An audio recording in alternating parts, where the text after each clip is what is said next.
Hello friends, இன்றைக்கி நம்ம வந்து மீன் குழம்பு எப்படி வைக்கிறதுன்னு பார்க்கலாங்க.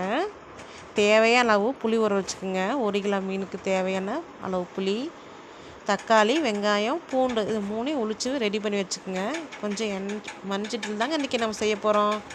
எண்ணெய் ஊற்றி தக்காளி பழம், வெங்காயம், பூண்டு இது மூணையும் நல்லா வதக்கிக்கணுங்க.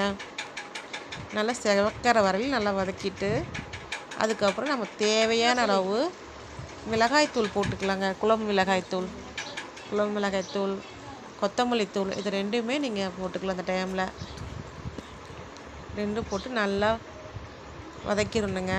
எண்ணெய் அடுப்பில் இருக்கிறப்ப அந்த ஹீட்லேயே மிளகாய்த்தூள் போட்டு வதக்கினோம்னா குழம்புல வந்து நல்லா சுண்டி வரப்போ நல்லா எண்ணெய் மிதந்து வருங்க. நல்லா வந்து மிளகாய்த்தூள் போட்டுக்குங்க. அதுக்கப்புறம் தேங்காய் வந்து அரை மூடி தேங்காய் சீல் போட்டுக்குங்க. தேங்காய் வேணுங்கிறவங்க போட்டுக்குங்க. தேங்காய் பிடிக்காதவங்கிறங்க போடாதீங்க, அது ஆப்ஷனல் தான்.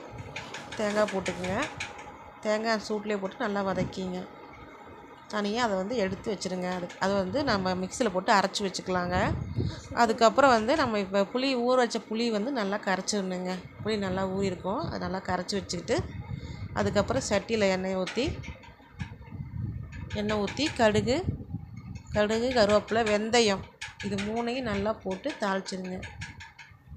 கடுகு, கருவேப்பிலை, வெந்தயம் இது மூணையும் போட்டு தாளிச்சிருங்க. அதுக்கப்புறம் வந்து அரைச்சி விழுது வந்து எடுத்து ஊற்றுங்க. அரைச்சிட்ருக்கிறத வந்து எடுத்து ஊற்றி தேவையான அளவு தண்ணி ஊற்றி ஊற்றி வச்சுருங்க.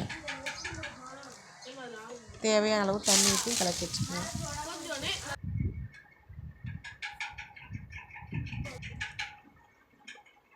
கலக்கி வச்சுருங்க. இந்த மசாலா வந்து நல்லா கொதித்து நல்லா அந்த பச்சை வாசனை வந்து போகணுங்க.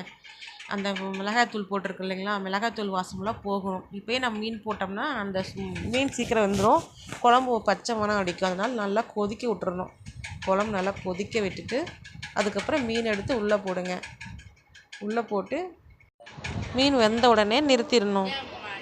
மீன் குழம்பு தயார். நீங்களும் செஞ்சு பாருங்கள். பிடிச்சிருந்தா